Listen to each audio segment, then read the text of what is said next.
Hi ice matter ఏంటంటే గత కొంతకాలంగా నేను యూట్యూబ్ ఓపెన్ చేసి నాకు కొన్నే వీడియోలు కనపడుతున్నాయి. ఏంటంటే బెట్టింగ్ యాప్స్. ఈ బెట్టింగ్ యాప్స్ అనేటివి ఎలా వర్క్ అవుతాయి, ఎలా మనం దాంట్లోకి లీనమైపోతాము, దాంట్లోకి వెళ్ళిన తర్వాత ఎలా డబ్బులు పోగొట్టుకుంటాము, ఇవన్నీ అయితే నేను మీకు చెప్తాను ఇప్పుడు. ఎందుకంటే నాకు తెలిసిన ఎగ్జాంపుల్ చాలా మంది ఉన్నారు. దాంట్లో నా ఫ్రెండ్ ఒకటి చాలా ఘోరంగా నష్టపోయి ఇప్పుడు ఎలాంటి పొజిషన్లో ఉన్నాడో కూడా చెప్తాను నేను. ముఖ్యంగా గత కొంతకాలంగా నా అన్వేషణ అనే ఛానల్లో భయ్యా సన్నీ యాదవ్, పల్లవి ప్రశాంత్, ఇమ్రాన్ అన్న ఉన్నాడు కదా యూట్యూబర్, తను ఇలాంటి వాళ్ళ గురించి అయితే మాట్లాడుతున్నాడు మొత్తంగా. సో వాళ్ళు ఎలా ఫ్రాడ్ చేస్తున్నారు, బెట్టింగ్ యాప్స్ ఎలా ప్రమోట్ చేస్తున్నారు, దానివల్ల ఎంతెంత సంపాదిస్తున్నారు, ఏమి కార్లు కొంటున్నారు, ఏమి బైక్స్ కొంటున్నారు, ఎంత లగ్జూరియస్ లైఫ్ అనుభవిస్తున్నారు. కానీ వాళ్ళని నమ్ముకున్న వాళ్ళ సబ్స్క్రైబర్స్ మాత్రము ఎట్టయిట మునిగిపోతున్నారు, ఉన్న డబ్బులంతా పోగొట్టుకుంటున్నారు అని చెప్పి చాలా వీడియోస్ అయితే చేస్తున్నాడు నా అన్వేషణ అనే అతను. తను చెప్తున్నది ఎంతవరకు కరెక్ట్ అనేది నాకైతే తెలియదు, కానీ నాకు తెలిసిన ఎగ్జాంపుల్ అయితే చెప్తాను చెప్పాను కదా, అది చెప్తాను వినండి. వీడియో కొంచెం లెంగ్త్ ఉండొచ్చు, లేకపోతే తక్కువ ఉండొచ్చు, బట్ ఇది యూస్ఫుల్ వీడియోనే కాబట్టి కొద్దిగా రీచ్ చేసి ఈ వీడియోని కొంచెం ప్రమోట్ చేస్తారని చెప్పి నేను కోరుకుంటున్నా, అంతే, ఇంకేం లేదు. సో బెట్టింగ్ యాప్స్ అనేటివి ఏంటంటే, ఇప్పుడు వాళ్ళు యూట్యూబర్స్ ప్రమోట్ చేసిన మాత్రాన మనం దాంట్లోకి లాగిన్ అయ్యి మనము యూజర్ నేమ్ పాస్వర్డ్ క్రియేట్ చేసుకొని దాంట్లో డబ్బులు వేసి బెట్టింగ్ ఆడేసి వేసుకోవాలా లేదంటే గెలుచుకోవాలా అనేది అయితే లేదు. వాళ్ళు ప్రమోట్ చేస్తున్నారు. మన బ్రెయిన్స్ ఎక్కడ ఉన్నాయో, మన బ్రెయిన్స్ ఎక్కడ ఉన్నాయి కదా, మనం బ్రెయిన్ పెట్టి ఆలోచించమన్నమాట. వాళ్ళు ప్రమోట్ చేస్తున్నారు, సరే వాళ్ళ ఇన్కమ్ కోసమో దేనికోసమో ప్రమోట్ చేస్తున్నారు. కానీ చూస్తున్న సబ్స్క్రైబర్స్ గా మనం ఏం చేయాలి, దాంట్లో నిజ నిజాలు ఎంత ఉన్నాయి, దానివల్ల ఉన్న ప్రయోజనం ఏంటి, ఇవన్నీ అయితే చెక్ చేసుకోవాలి కదా. అవి అయితే చెక్ చేసుకోరు ఎవరు. చెక్ చేసుకోకుండా ఏం చేస్తున్నారంటే, వాళ్ళు చెప్పిన వెంటనే ఆ లింక్ పైన అయితే క్లిక్ చేస్తున్నారు. క్లిక్ చేసి అక్కడికి వెళ్ళి యూజర్ నేమ్ పాస్వర్డ్ క్రియేట్ చేసుకొని అంతా ఫుల్ఫిల్ అయితే చేస్తున్నారు డీటెయిల్స్. చేసిన తర్వాత డబ్బులు అయితే వేసుకుంటారు. వేసిన తర్వాత అంటే వీళ్ళు కొత్త కదా బెట్టింగ్ లో ఉన్న వాళ్ళు, ఐ మీన్ ఇక్కడ క్రియేట్ చేసుకున్న వాళ్ళు ఏం చేస్తారంటే కొత్త కాబట్టి వాళ్ళకి ఎలా ఏం చేయాలనేది తెలియదు. అక్కడ తెలియనప్పుడు ఏం చేస్తారు, వేసుకున్న డబ్బులంతా ఒక్క చోటగా ఏదో ఒక గేమ్ ఏదో ఒకటి ఆడేస్తారు. ఆడిన దాంట్లో పోతుంది, ఖచ్చితంగా పోతుంది. ఎందుకంటే 1000, 500, 5000 లేదంటే 10,000, ఇంకా డబ్బులు ఉన్నవాడు ఎవడన్నా అయితే ఒక 50,000 వరకు ఇన్వెస్ట్మెంట్ చేసుకుంటారు. చేసుకున్న దాంట్లో వాడికి నచ్చిన గేమ్స్ ఆడతాడు. నచ్చిన దాంట్లో వస్తే వచ్చా, లేదంటే పాయ, మ్యాక్సిమం పాయ వచ్చే చాలా తక్కువ గేమ్స్, మ్యాక్సిమం పాయ. వచ్చిందని కూడా వాళ్ళు నిలబెట్టుకుంటారంటే నిలబెట్టుకోరు. ఎందుకంటే బెట్టింగ్ లో ఇంత వచ్చేస్తుంది కదా, ఇంకా ఎంత వస్తుంది మనకి, ఇంకా ఎంత వస్తుంది అని చెప్పి అదే విధంగా ఆ గేమ్స్ అయితే ఆడుతూనే ఉంటారు, డబ్బుల కోసం ఆడుతూనే ఉంటారు. ఒక పక్క పోతా ఉంటది డబ్బులు, ఆ పోయేదాన్ని వీళ్ళు గమనించుకోరు అనమాట. పోయింది మళ్ళీ సంపాదించుకోవచ్చులే, మళ్ళీ వస్తుందిలే అని చెప్పి ఇంకా ఎక్కువ పెడతారు. కావాలంటే తక్కువ పెట్టి మాత్రం ఎవ్వడు ఆడు బెట్టింగ్. అంతటి బ్రెయిన్స్ అనమాట మనవి. వాళ్ళు ఇన్ఫ్లుయెన్స్ చేస్తారు, బాగానే ఉంది ఇన్ఫ్లుయెన్సర్లుగా. ఎందుకంటే వృత్తి అది, ఆ వృత్తిలో డబ్బులు సంపాదించుకోవాలనేది వాళ్ళ ఆశ కాబట్టి వాళ్ళు ప్రమోట్ చేస్తారు. మనము డబ్బులు సంపాదించుకోవాలనేది మన ఆశ కాబట్టి మనము ఆ గేమ్స్ పోయి ఆడేస్తాం. అంత చండాలమైన పొజిషన్ అనమాట అది. వాళ్ళు ప్రమోట్ చేసిన మాత్రాన మనకనేది కొన్ని బ్రెయిన్స్ ఉండాలా, ఆ బ్రెయిన్స్ యూజ్ చేసి దాన్ని ఆడాలా వద్దా, దానివల్ల మనకు వచ్చే ప్రయోజనాలు ఏంటి, దానివల్ల మనకు వచ్చే నష్టాలు ఏంటి, ఇవన్నీ తెలుసుకోగలిగిన వాడే కొంచెం బాగుపడతాడు. లేదు వాళ్ళు చెప్పిన దాన్ని గుడ్డిగా ఫాలో అయిన వాడు మాత్రం ఖచ్చితంగా నష్టపోతాడు. ఇప్పుడు నేను ఒక ఇన్సిడెంట్ చెప్తాను మీకు. ఏంటంటే నేను చెప్పాను కదా, నాకు చాలా మంది నాకు తెలిసిన వాళ్ళు ఇలా పోగొట్టుకున్న వాళ్ళు, దాంట్లో నా ఫ్రెండ్ కూడా ఒకటి ఉన్నాడని చెప్పి. సో నేను ఎంబీఏ చదివేటప్పుడు, నా ఎంబీఏ కాదు డిగ్రీ చేసేటప్పటి నుంచే నాకు ఒక ఫ్రెండ్ ఉండేవాడు. పేరు ఏం తీయను, తను ఎక్కడుంటాడు ఏం చేశాడు కూడా అదేం చెప్పను, ఎందుకంటే అదంతా అనవసరం అనమాట. సో వాడేంటంటే ఎంబీఏ అయిపోయిన తర్వాత ఒక చిన్న షాప్ అయితే పెట్టుకున్నాడు. మాకు ఎంబీఏ చేసిన తర్వాత మాక్సిమం బిజినెస్ ఫీల్డ్కి వెళ్ళేదానికి మాకు అక్కడ ప్రోత్సాహం అనేది ఎక్కువ వస్తుంది అనమాట. ఎక్కడ మేము చదివిన కాలేజ్, ఎందుకంటే బిజినెస్ చేసే వాళ్ళు వచ్చి యూజెస్ ఏంటి, జాబ్ చేసే వాళ్ళు వచ్చి యూజెస్ ఏంటి, అవన్నీ కూడా అక్కడ చెప్పేసి పంపిస్తారు మమ్మల్ని. కాబట్టి మాకు మెయిన్ మోటివేషన్ ఏముంటుందంటే బిజినెస్కి వెళ్దామని మోటివేషన్ అయితే ఉంటుంది ఖచ్చితంగా. సో బిజినెస్ స్టార్ట్ చేశాడు, చాలా సక్సెస్ఫుల్ అయ్యాడు విత్ ఇన్ 1 year. అది ఏం బిజినెస్ అనేది కూడా నేను చెప్పను, ఎందుకంటే ఇప్పుడు పెద్దగా జరిగే బిజినెస్ కాదు, అప్పట్లో బాగానే ఉంది. నేను చెప్పే సిచ్యువేషన్ ఎప్పుడంటే 2013-14 మధ్యలో అనమాట. అది అప్పట్లో బాగుండింది ఆ బిజినెస్, ఇప్పుడు అంత లేదు కాబట్టి అవసరం లేదు ఆ బిజినెస్ గురించి. సో వీడు ఏం చేశాడంటే విత్ ఇన్ 1 year బాగా సంపాదించాడు ఆ బిజినెస్ లో. డైలీ 3,000 ఇన్కమ్ అప్పట్లోనే వాడిని, మినిమం అది, మాక్సిమం ఒక్కోసారి 10,000 కూడా అయ్యింది. ఆ ఇన్కమ్తో బాగా సంపాదించుకున్నాడు, ఒక ప్లేస్ అయితే తీసుకున్నాడు, నగలు గీగలు అన్నీ కొనుక్కున్నాడు, బాగానే ఉంది అంతా. ఇంత పొజిషన్లో ఉన్నప్పుడు ఒక దరిద్రుడు వాడికి పరిచయం అయ్యాడు. వాడి పేరు కూడా మీకు అవసరం లేదు, నేను చెప్పను, ఎందుకంటే నాకు గుర్తులేదు ఫస్ట్ ఆఫ్ ఆల్. ఆ దరిద్రుడు ఏం చేశాడంటే ఈయనకి క్రికెట్ బెట్టింగ్ అనేది అలవాటు చేయించాడు ఫస్ట్. అప్పట్లోనే ఐపీఎల్ నుంచి 2018 స్టార్ట్ అయింది కాబట్టి 2013లో ఐపీఎల్ ఉంది. ఐపీఎల్ మ్యాచెస్ పైన బెట్టింగ్ ఎలా వేయాలి ఏంటి అనేది ఆ దరిద్రుడు వీనికైతే పరిచయం చేశాడు అనమాట. నేను కూడా అక్కడే ఉన్నాను, కానీ నాకు తెలియదు ఇంత జరిగే సీన్ అంతా, జస్ట్ ఉన్నా నేను.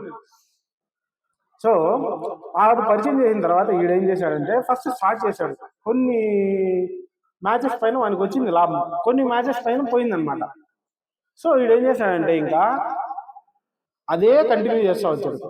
ఆ కంటిన్యూ చేసి బ్యాంక్లో కొన్ని లోన్స్ అయితే తీసుకున్నాడు, అది బిజినెస్ డెవలప్మెంట్ కోసం అని. అది వేరే వాళ్ళు కొంతమందికి ఇచ్చాడు, కొంత దీంట్లోనే పెట్టాడు, పోగొట్టేశాడు. దాని తర్వాత ఆ బిజినెస్ పూర్తిగా డల్ అయిపోయింది. డల్ అంటే వీడు చేసిన పని వల్ల ఆ బిజినెస్ వెనకాల వెళ్ళిపోయింది. ఆ బెట్టింగ్ యాప్స్ వల్ల బాగా నష్టపోయాడు, చాలా బాగా నష్టపోయాడు.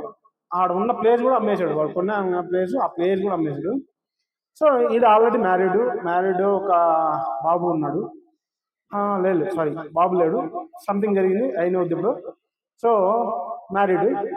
ఇంకా బిజినెస్ వచ్చింది, బిజినెస్ క్లోజ్ చేశాడు. ఇంకా దీనికి ముందరున్న ఫ్యూచర్ ఏంటి, ఏం చేయాలని అర్థం కాని సిచ్యువేషన్లో వీడు వేరే కంట్రీకి అయితే వెళ్ళిపోయాడు అనమాట. కంట్రీకి వెళ్ళి ఆడేమన్నా బాగుపడ్డాడంటే అది కూడా లేదు. ఆడ సంపాదించుకున్నాడు, కొద్దిగా సంపాదించుకున్న దాంట్లో ఏం చేశాడు, వీడికి ఇంకా బెట్టింగ్ అలవాటు అయిపోయింది కదా. ఆ బెట్టింగ్ అలవాటు అయితే ఎలా ఉంటుందంటే సిచ్యువేషన్, ఒక్కసారి నువ్వు దాంట్లో పోగొట్టుకున్నావు అని అంటే ఎట్లా తిరిగి ఖచ్చితంగా నేను దాంట్లోనే రాబట్టుకోవాలా అనే ఒక థింగ్ అయితే నీ మైండ్లో వచ్చేసి ఫిక్స్ అయిపోతాడు అన్నమాట. అలాంటి ఒక సిచ్యువేషన్లో వీడు వెళ్ళిపోయాడు. వీడు ఖచ్చితంగా ఆ సిచ్యువేషన్లో పడిపోయాడు. ఆ పోగొట్టుకున్న మనీని ఎలాగైనా నేను దీంట్లోనే రికవర్ చేసుకోవాలి అనే ఒక ఉద్దేశంతో ఖచ్చితంగా ఎంత కుదిరితే అంత, ఎంత దొరికితే అంత, సంపాదించుకున్న దాంట్లో ఎంత ఉంటే అంత వచ్చని పెట్టేస్తూ వచ్చాను అనమాట ఈ బెట్టింగ్స్లో. ఏమవుతా వచ్చింది, మ్యాక్సిమమ్ వీడు గెలుచుకునేవాడు, ఖచ్చితంగా సంపాదించుకునేవాడు. ఒక 10,000 వేస్తే 50,000 అట్లా సంపాదించుకునేవాడు అనమాట. ఆ సంపాదించుకుని ఏం చేశాడంటే మళ్ళీ ఇంకా ఎక్కువ కావాలని ఒక ఆశ అయితే ఉంటుంది, ఖచ్చితంగా ఉంటుంది. అక్కడ మీరు ఒకవేళ బెట్టింగ్ ఆడేవాళ్ళు అయితే ఒకవేళ మీకు తెలిసి ఉంటుంది ఆ సిచ్యువేషన్ ఎలా ఉంటుందో. సంపాదించుకున్న దాన్ని ఇంకా ఎక్కువ సంపాదించుకోవాలనే ఖచ్చితంగా ఒక ఇదైతే మైండ్లో పడిపోతుంది. ఆ ఉద్దేశంతోనే వాడు వచ్చిందల్లా ప్రతిదీ పోగొట్టానే వచ్చాడు, ప్రతిదీ. మహా అయితే మనము ఏదైనా కష్టపడి కూలీ నాలుగు చేసి లేదంటే సాఫ్ట్వేర్ జాబ్ చేసేవాడు ఇట్లాంటి వాడు అయితే రోజుకి 500 నుంచి 10,000 వరకు మాత్రమే సంపాదించాలి. మహా బీభత్సమైన శాలరీ సాఫ్ట్వేర్ జాబ్లో ఉండేవాడు కూడా 500 నుంచి 10,000 మాత్రమే సంపాదించుకునేవాడు. ఇక్కడ వీడు మినిమం ఇన్వెస్ట్మెంట్ చేస్తే 10,000 నుంచి 50,000 వరకు ఇన్వెస్ట్మెంట్ చేస్తారు బెట్టింగ్ యాప్స్లో ఆడేటప్పుడు. అలాంటప్పుడు ఏం జరుగుతుందంటే ఆ 10,000 నుంచి 50,000 వాడు చేసిన తర్వాత, డిపాజిట్ చేసిన తర్వాత, వాడు కొన్ని గేమ్స్ అనేవి సెలెక్టివ్ గేమ్స్ ఉంటాయి, ఆ గేమ్స్లో వెళ్ళి ఆడేవాడు. ఆడి దాదాపు ఒక్క రోజులో నేను చెప్పాను 500 నుంచి 10,000 సంపాదించే వాళ్ళు ఉన్నారు కష్టపడి. వీడు ఆ గేమ్స్లో 10,000 నుంచి 50,000 పెట్టుబడి పెట్టిన తర్వాత మినిమం పర్ డేకి 5 లక్షల నుంచి 8 లక్షలు కూడా సంపాదించాడు.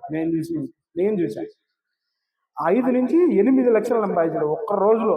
ఏమన్నా అసలు నీకు అర్థమవుతుందో లేదు కానీ ఎంత పెద్ద అమౌంట్ అనేది 1 లక్షలో, అది ఒక రోజులో అది అంత పెద్ద అమౌంట్ అనమాట. 5 లక్షల నుంచి 8 లక్షలు అనేది. ఇంత అమౌంట్ సంపాదించిన తర్వాత కూడా వానికి ఆశ అనేది తగ్గదు. ఎందుకంటే ఆ బెట్టింగ్స్ అనేటి వల్ల మనం ప్రభావితం చేస్తాం మన మైండ్ని.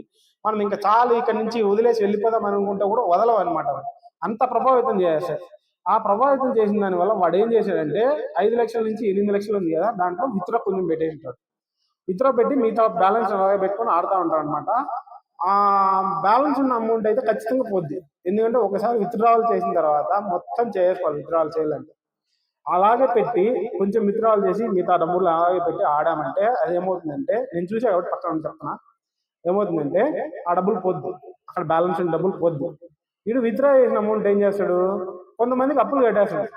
అప్పులు అంటే ఫ్రెండ్స్ దగ్గర తీసుకున్నావు, లేదంటే ఇంకెవరి దగ్గర తీసుకున్నావు, కనపడిన వాళ్ళ ప్రతి ఒక్కరి దగ్గర ఆ బెట్టింగ్ యాప్స్ ఎంత ప్రభావితం అంటే కనపడిన వాళ్ళు ప్రతి ఒక్కరి దగ్గర డబ్బులు అడిగడిగా చేశాయన్నమాట. అంత దరిద్రమైన పొజిషన్ దిగజారి చేస్తాయి బెట్టింగ్ యాప్స్. సో వీడు కూడా అలాగే దిగజారిపోయాడని నేను చెప్పను, కానీ అలాంటి పొజిషన్లోకి వెళ్ళిపోయాడు. వెళ్ళిపోయి ఆ డబ్బులంతా ఎవరి దగ్గర అంటే వాళ్ళ దగ్గర అప్పు చేసి ఆ డబ్బుల్ని ఇక్కడ వచ్చిన డబ్బులు గెలుచుకున్న డబ్బుల్లో విత్డ్రా పెట్టినది కొంచెం కడతాడు. కట్టిన తర్వాత ఓకే ఆ రోజు ఫ్రీ. రెండో రోజు ఇప్పుడైతే పోయింది కదా ఈ డబ్బులు, పోయిందని ఆ రోజు వదిలేస్తాడు. ఇంకా కుదిరితే, లేదంటే మళ్ళీ కంటిన్యూ చేస్తాడు విత్డ్రా చేసిన డబ్బులు కూడా మళ్ళీ వేసి. అలా లేదంటే ఆ రోజుకి వదిలేస్తాడు, తర్వాత రోజు మళ్ళీ. సో నిన్న పోయింది కదా డబ్బులు, ఇంకా అది సంపాదించుకోవాలని పోయింది, నిన్న పోయిన డబ్బులు సంపాదించుకోవడానికి మళ్ళీ ఈ రోజు 10,000 నుంచి 50,000 వరకు ఇన్వెస్ట్మెంట్ చేస్తాడు. మళ్ళీ ఆ ఇన్వెస్ట్ చేసిన డబ్బులతో మళ్ళీ ఆడతాడు. రాదు, ఖచ్చితంగా రాదు. ఒక్క రోజు నీకు డబ్బులు జాక్పాట్ వచ్చిందంటే రెండో రోజు ఖచ్చితంగా రాదు, మూడో రోజు రాదు. ఈడేం చేస్తాడంటే మళ్ళీ ఇన్వెస్ట్మెంట్ ఎన్ని సార్లు చేసినా కూడా అది కొత్తనే వస్తుంది. ఇన్వెస్ట్మెంట్ ఇన్వెస్ట్మెంట్ ఇన్వెస్ట్మెంట్, పొద్దునకులు డబ్బులు యాడ్ చేయడం, ఆడడం పోవడం, యాడ్ చేయడం, ఆడడం పోవడం, ఇదే సిచ్యువేషన్ అనమాట. ఈ సిచ్యువేషన్ లో గెలుచుకున్నది కాకుండా ఇంకొక 1,00,000-2,00,000 అప్పు చేస్తాడు ఇచ్చిన 3 days లో. అలా చేసి చేసి దాదాపు 1.5 కోటి నుంచి 2 కోట్ల రూపాయల డబ్బులు అయితే వాడు పోగొట్టాడు. నేను చూడంగా నా దగ్గర డబ్బులు తీసుకున్నాడు, నాకు తెలిసిన కొంతమంది దగ్గర డబ్బులు తీసుకున్నాడు, అందరి దగ్గర తీసుకున్నాడు. ఇప్పుడు ఇచ్చే పొజిషన్లో కూడా లేడు. నేనైతే ఇంకా ఎంతో కొంత రాబట్టుకొని వదిలేసాను అనమాట. అంతే, వరకు కొంతవరకే వస్తాయి మనకి అని చెప్పి. అలాంటి సిచ్యువేషన్లో ఉన్నాడు. ఇప్పుడు ఎక్కడున్నాడు ఏంటనేది కూడా నాకు తెలియదు మొత్తానికి.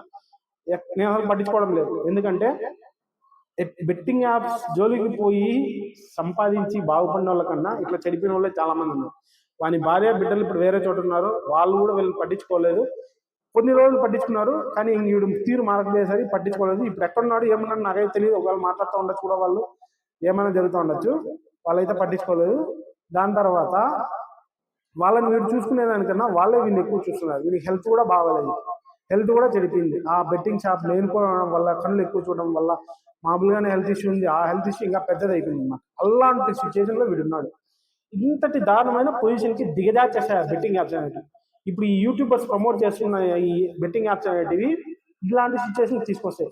వాళ్ళు ప్రమోట్ చేయడం మేము కరెక్టే, వాళ్ళ డబ్బుల కోసం వాళ్ళు ప్రమోట్ చేసుకుంటారు. వాళ్ళ అత్యాశ పోయి సంపాదించుకుంటారు అంతే. ఇక్కడ మనం ఆలోచించాల్సింది ఏంటంటే యాజ్ ఏ యూట్యూబ్ ఛానల్ మెంబర్స్గా మనము వాళ్ళు ఎంత చెప్పినా ఏం చేసినా మనకు ఒక బ్రెయిన్ అనేది ఉంటుంది కదా, ఆ బ్రెయిన్ పెట్టి ఆలోచించాలి. వాళ్ళు ఇది ఆడితే మనం బాగుపడతామా, బాగుపడగలమా, బాగుపడలేమా అనేది ఆలోచించుకోవాలా. అలా ఆలోచించి ఎవడైతే స్ట్రాంగ్గా నిలబడతాడో వాడు సస్టైన్ అవ్వగలడు లైఫ్లో. కానీ ఇలా బెట్టింగ్ యాప్స్ ప్రమోట్ చేస్తానని చెప్పి దానిపైన ఆశ ఉంటుంది అని చెప్పి క్లిక్ చేసామనుకో మొత్తం ఉండేదంతా ఊడ్చుకొని వెళ్ళిపోద్ది. ఇది ఫైనల్ వర్డిక్ట్ అయితే దగ్గర నుంచి. బెట్టింగ్ యాప్స్ అయితే పోవద్దండి. ఒకవేళ మీకు ఇంట్రెస్ట్ ఉండి పోవాలనుకున్నా కొంచెం వరకు చూడండి, పోతా ఉంది అనుకుంటే వదిలేయండి. అది నా సైడ్ నుంచి ఇచ్చే సజెషన్ అనమాట. ఎందుకంటే నేను చూసా కాబట్టి కొంతమందిని, వాళ్ళని బట్టి నేను ఇచ్చే సజెషన్.